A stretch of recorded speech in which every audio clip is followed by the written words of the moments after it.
Hello friends, मेरा नाम जगविंदर है। चलिए इस वीडियो में हम जानते हैं CCNA के एक और इम्पोर्टेंट टॉपिक के बारे में, जो कि है एथरनेट लैन्स।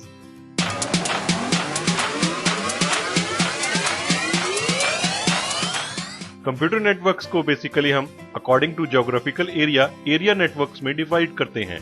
वैसे तो हम इसकी कई डिविजन्स कर सकते हैं, लेकिन इनमें से दो पॉपुलर कैटेगरीज हैं, लैन्स यानी कि लोकल एरिया नेटवर्क्स और वैन्स यानी कि वाइड एरिया नेटवर्क। लैन या लोकल एरिया नेटवर्क एक रूम, शॉप या स्मॉल ऑफिस से लेके किसी बिल्डिंग के कई फ्लोर्स तक फैला हो सकता है, लेकिन फिजिकली वो एक ही लोकेशन पे होगा। जबकि वैन या वाइड एरिया नेटवर्क में ये लैन्स जो कि फिजिकली अलग अलग लोकेशन पे हो और उनके बीच में कनेक्टिविटी हो, तो उसे हम वाइड एरिया नेटवर्क कहते हैं। जैसे कि एक ही ऑर्गेनाइजेशन के दो अलग अलग फिजिकल लोकेशन के ऊपर जो ऑफिसेज हैं, जब उनके नेटवर्क्स के बीच में आपस में कनेक्टिविटी होगी तो उसे हम वाइड एरिया नेटवर्क कहते हैं। लेकिन ऐसा नहीं है कि कॉर्पोरेट्स के बीच की कनेक्टिविटी को ही वैन की कैटेगरी में रखा जाता है। कोई फ्रेंचाइजी ऑफिस या स्मॉल ऑफिस, होम ऑफिस भी जब किसी और फिजिकल लोकेशन के ऊपर रखे हुए नेटवर्क से कनेक्ट होता है तो उसे भी हम वैन्स की कैटेगरी में रख सकते हैं। लैन्स को हम बेसिकली दो पार्ट्स में डिवाइड कर सकते हैं। एक वायर्ड लैन्स जिसमें सभी नेटवर्किंग डिवाइसेस जैसे कि कंप्यूटर्स, लैपटॉप्स, प्रिंटर्स वो थ्रू वायर्स या केबल्स एक दूसरे से कम्युनिकेट करते हैं। जबकि दूसरी कैटेगरी है वायरलेस लैन्स की, जो कि वायरलेसली या विदाउट केबल्स एक दूसरे से कम्युनिकेट करते हैं। और आज के लैन्स में वायर्ड और वायरलेस लैन्स दोनों तरह के लैन टाइप्स आपको देखने को मिलेंगे और ये आपस में कनेक्टेड होते हैं और आपके नेटवर्क के वायरलेस डिवाइसेस के यूजर्स वायर्ड डिवाइसेस के यूजर्स के साथ आपस में कम्युनिकेट कर सकते हैं। चलिए लैन के बारे में थोड़ा और जानते हैं। लैन्स जब स्मॉल एरिया में होते हैं, जैसे कि एक घर या किसी स्मॉल ऑफिस में, तो उसे सोहो या small office, home office lens कहा जाता है। इस तरह के लैन्स में नेटवर्किंग डिवाइसेस जैसे कि कंप्यूटर्स, प्रिंटर्स या लैपटॉप्स केबल्स या वायर्स को यूज करके किसी सेंट्रलाइज्ड डिवाइस जैसे कि स्विच के थ्रू आपस में कम्युनिकेट करती हैं। जब ये डिवाइसेस किसी दूसरे नेटवर्क के साथ कम्युनिकेट करना चाहती हैं, तो इसके लिए आपको अपने नेटवर्क में एक राउटर भी इंस्टॉल करना होता है और इसी राउटर के थ्रू वो इंटरनेट से या अपने कॉर्पोरेट नेटवर्क से कनेक्ट हो सकती हैं। आजकल के सोहो लैन्स में या small office, home office lens में वायर्ड के साथ साथ आपको वायरलेस डिवाइसेस भी देखने को मिलते हैं। ये वायरलेस डिवाइसेस एक सेंट्रलाइज्ड डिवाइस जिसे कि एक्सेस पॉइंट कहा जाता है, उसके थ्रू आपस में कम्युनिकेट करते हैं और इसी डिवाइस में से एक वायर्ड कनेक्शन स्विच के साथ कनेक्टेड होता है, जिसकी हेल्प से ये वायरलेस डिवाइसेस वायर्ड डिवाइसेस के साथ भी आपस में कम्युनिकेट कर सकती हैं। ये एक्सेस पॉइंट एक तरह से वायरलेस स्विच की तरह काम करता है और लैन की वायरलेस डिवाइसेस को कम्युनिकेशन करने में हेल्प करता है। अगर इस तरह का नेटवर्क किसी कॉर्पोरेट या एंटरप्राइज नेटवर्क के साथ कनेक्ट होना चाहता है, तो आप सर्विस प्रोवाइडर से लीज लाइन या फ्रेम रिलेज की सर्विसेज भी ले सकते हैं। ये राउटर्स, ये स्विचेस, ये एक्सेस पॉइंट्स, इन सब के ऊपर हमने पहले से वीडियो सीरीज बना रखी हैं। अगर आप इसके बारे में और जानकारी लेना चाहते हैं तो आप नीचे इस वीडियो के डिस्क्रिप्शन में जो लिंक्स दिए हुए हैं उसे क्लिक करके इससे रिलेटेड वीडियोस को देख सकते हैं। इस लैन में जो हमारा फोकस रहेगा वो इस वायर्ड पार्ट के ऊपर रहेगा, लेकिन उससे पहले मैं आपको एक और इम्पोर्टेंट बात बता दूं कि आजकल के नेटवर्क्स में हो सकता है आपको ये तीन डिवाइसेस, राउटर, स्विचेस और एक्सेस पॉइंट्स अलग अलग देखने को ना मिले, बल्कि इनकी जगह पे एक ही डिवाइस जिसे कि वायरलेस राउटर कहा जाता है और जिसे कि ISR यानी कि इंटीग्रेटेड सर्विस राउटर्स की कैटेगरी में रखा जाता है, ऐसा कोई डिवाइस देखने को मिले। ये डिवाइस जैसे कि आपको आपके स्क्रीन के ऊपर दिए हुए पिक्चर में दिख रहा होगा, इसमें 4 लैन पोर्ट्स हैं जो कि स्विच की तरह एक्ट करते हैं। एक इंटरनेट पोर्ट है जिससे कि ये इंटरनेट वर्किंग करवा सके, यानी कि ये राउटर की तरह एक्ट करेगा और इसके साथ साथ ये वायरलेस डिवाइस भी है और एक्सेस पॉइंट की सर्विसेज भी प्रोवाइड कर सकता है। तो आजकल के सोहोज में या आपको अपने घर में इस तरह का ही कोई डिवाइस दिखेगा जो कि राउटर, स्विच और एक्सेस पॉइंट की सर्विसेज आपको प्रोवाइड कर रहा होगा। या ऐसा भी हो सकता है कि इनमें से कोई 2 डिवाइसेस उसमें इंटीग्रेटेड हो। सोहो के बाद एक दूसरे टाइप का लैन डिस्कस करते हैं जिसे कि एंटरप्राइज लैन कहा जाता है। एंटरप्राइज लैन एक पूरी बिल्डिंग में हो सकता है या बिल्डिंग के कुछ फ्लोर्स के ऊपर हो सकता है, जहाँ पे हर एक फ्लोर में जो नेटवर्किंग डिवाइसेस हैं, चाहे वो वायर्ड हों या वायरलेस हों, वो आपस में तो कम्युनिकेट कर ही रहे होंगे। इसके साथ साथ वो कनेक्टेड होते हैं किसी डिस्ट्रीब्यूशन स्विच से। इसकी हेल्प से बिल्डिंग के अलग अलग फ्लोर्स के ऊपर ये नेटवर्किंग डिवाइसेस आपस में कम्युनिकेट कर सकते हैं।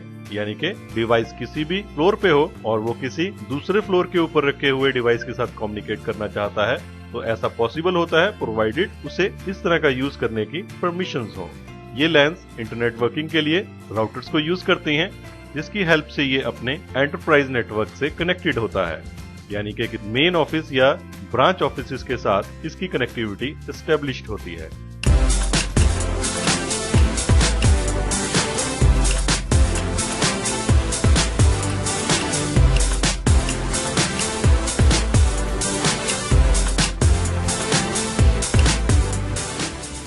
लैन्स के बारे में इतना जानने के बाद अब हम ये देखते हैं कि यहाँ पे एथरनेट कहाँ पे फिट बैठता है, यानी कि इस तरह के लैन्स में एथरनेट का क्या यूज है।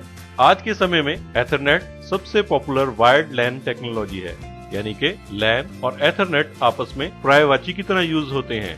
अगर हम मार्केट से लैन कार्ड खरीदते हैं तो वेंडर आपको एथरनेट कार्ड ही देता है, यानी कि ये टेक्नोलॉजी इतनी ज्यादा पॉपुलर हो गई है कि एथरनेट का मतलब आज लैन और लैन का मतलब ये हो गया है कि वो एथरनेट लैन ही होगी। एथरनेट को IEEE ने डिफाइन किया है और इसे IEEE 802.3 स्टैंडर्ड भी कहा जाता है, लेकिन ओरिजिनली इसे IEEE ने डेवलप नहीं किया और इसका इतिहास 40 साल से भी पुराना है। एक्सपेरिमेंटल एथरनेट के बाद जो पहला ऑफिशियल एथरनेट बनाया वो 3 कंपनीज ने मिलकर बनाया था, जिसमें DEC, इंटेल और Xerox शामिल थी। लेकिन इसके बाद इस स्टैंडर्ड को अच्छे से डिफाइन करने के लिए ताकि सभी मैन्युफैक्चरर्स इसे अडॉप्ट कर सकें, IEEE ने इस स्टैंडर्ड को डिफाइन किया। अगर हम एथरनेट की बात करें तो ये कोई इकलौता प्रोटोकॉल नहीं है, बल्कि कंप्लीट फैमिली ऑफ स्टैंडर्ड्स है जो कि OSI मॉडल के फिजिकल और डेटा लिंक लेयर्स के ऊपर वर्क करते हैं। ये लैन स्टैंडर्ड्स ये डिफाइन करते हैं कि आपके लैन में यूज होने वाली केबल किस टाइप्स की होंगी। जैसे कि आजकल एथरनेट में 2 पॉपुलर केबल टाइप्स हैं, UTP यानी कि अनशील्डेड ट्विस्टेड पेयर, जो कि एक टाइप की कॉपर केबल होती है, और दूसरी है फाइबर ऑप्टिक केबल। तो एथरनेट किस तरह की केबल्स लैन कनेक्टिविटी के लिए यूज होंगी उसे डिफाइन करता है। इसके साथ साथ किस तरह के कनेक्टर्स को यूज किया जाएगा ताकि एथरनेट कार्ड्स जो कि एंड डिवाइसेस के ऊपर रखे हुए हैं उनके बीच में कम्युनिकेशन करवाया जा सके।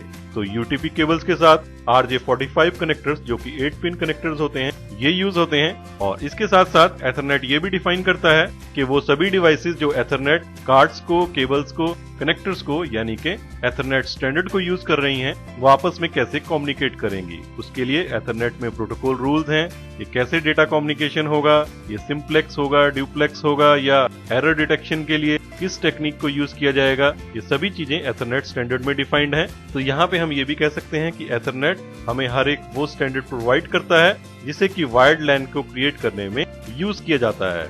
एथरनेट की पॉपुलैरिटी का एक कारण इसकी केबल्स और कनेक्टर्स का सस्ता होना भी है।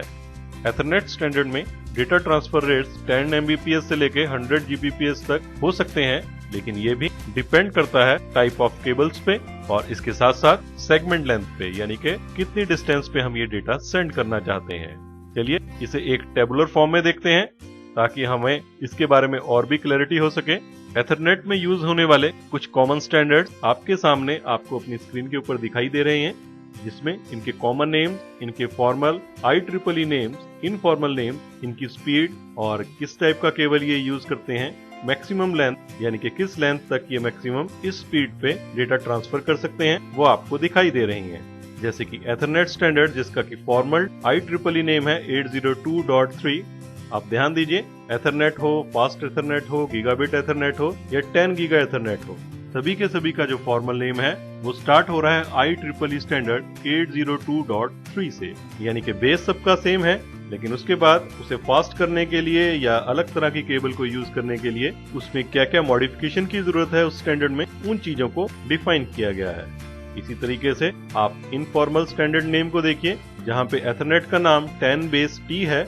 आप यहाँ पे इस कॉलम को भी देखिए तो आप 10BASE-T के नीचे देखेंगे कि 100BASE-T है, 1000BASE-T है। ये इनफॉर्मल स्टैंडर्ड नेम भी आपको यूज होने वाली टेक्नोलॉजी के बारे में कुछ बताता है, जैसे कि अभी हम डिस्कस करते हैं। पहले आप स्पीड का कॉलम देखिए, जहाँ पे 10 Mbps, 100 Mbps ये मैक्सिमम डेटा ट्रांसफर रेट्स हैं, यानी कि अगर आइडियल कंडीशन हो तो इस रेट पे डेटा ट्रांसफर होता है। इसके अलावा केबल टाइप्स, जहाँ पे कॉपर आपको दिखेगा, थर्ड रो में अगर आप देखेंगे तो फाइबर ऑप्टिक केबल यूज हो रही है, और यहाँ पे सेगमेंट लेंथ या मैक्सिमम लेंथ 5000 मीटर्स है, जबकि जहाँ पे कॉपर केबल यूज हो रही है वहाँ पे 100 मीटर्स का सेगमेंट लेंथ है। इसके अलावा भी कुछ और एथरनेट स्टैंडर्ड्स आपको देखने को मिल सकते हैं, लेकिन जो कुछ पॉपुलर हैं या CCNA लेवल में आपको जिसके बारे में जानकारी होनी चाहिए वो मैंने डिस्कस किया है। आप इसके बारे में इंटरनेट पे और ज्यादा एक्सप्लोर करें। यहाँ पे मैं आपको इनफॉर्मल स्टैंडर्ड नेम्स के बारे में बता रहा था, जैसे कि एथरनेट का इनफॉर्मल नेम है 10BASE-T। ये पूरा का पूरा नाम किसी चीज को डिफाइन करता है। यहाँ पे 10 रिप्रेजेंट करता है इसकी बैंडविड्थ को, जो कि है 10 Mbps, यानी कि मैक्सिमम डेटा ट्रांसफर रेट जो होगा वो 10 Mbps होगा। इसी तरीके से आप इसके नीचे आइए, वहां पे 100 बेस है, तो देखिए डेटा ट्रांसफर रेट या स्पीड 100 Mbps है और 1000 वाले में ये 1000 Mbps है, यानी कि ये पार्ट 10, 100 या 1000 स्पीड या बैंडविड्थ को रिप्रेजेंट करते हैं। इसके आगे है बेस। बेस रिप्रेजेंट करता है कि ये बेसबैंड टेक्निक को यूज करता है। केबल्स अपने डेटा ट्रांसफर के लिए बेसबैंड या ब्रॉडबैंड टेक्निक्स को यूज कर सकती हैं, तो एथरनेट या एथरनेट के ये स्टैंडर्ड्स बेसबैंड टेक्निक को यूज करते हैं। और इसके लास्ट पार्ट में है टी। तो आप एक चीज का ध्यान रखिए कि जहां पे भी वर्ड टी आ रहा है वहां पे हम ट्विस्टेड पेयर कॉपर केबल को यूज करते हैं, जबकि इसके अलावा कोई और वर्ड आता है तो इसकी पॉसिबिलिटी है कि वहां पे हम फाइबर केबल को यूज करें। जो मेरा एक्सपीरियंस है वो यही है कि जहां पे टी आ जाता है वहां पे twisted pair copper cable use होती है, और इसके अलावा LX आ जाए, FX आ जाए या कुछ भी आ जाए, X से हम फाइबर ऑप्टिक केबल को रिप्रेजेंट कर सकते हैं या आइडिया लगा सकते हैं कि यहाँ पे इस एथरनेट स्टैंडर्ड में फाइबर ऑप्टिक केबल यूज हो रही होगी। Question time. चलिए आप मुझे एक क्वेश्चन का आंसर दीजिए। आप मुझे बताइए कि एथरनेट लोकल एरिया नेटवर्क या लैन के किस पार्ट के स्टैंडर्ड्स को डिफाइन करता है। आपकी ऑप्शंस हैं A wired LAN, B wireless LAN या फिर C बोथ। आप इस क्वेश्चन का आंसर नेक्स्ट 20 सेकंड्स में नीचे कमेंट्स में जरूर टाइप करें। अगर आपको वीडियो पसंद आया है तो आप लाइक बटन को प्रेस करना ना भूलें। नए और लेटेस्ट वीडियोस की इन्फॉर्मेशन अपने मेल बॉक्स में पाने के लिए चैनल पे सब्सक्राइब करें। तो इस वीडियो में हमने एथरनेट का एक ब्रीफ इंट्रोडक्शन जाना। इससे नेक्स्ट वीडियो में हम लैन में यूज होने वाली केबल्स के बारे में जानेंगे। उम्मीद है आपको वीडियो पसंद आया होगा। Thanks for watching.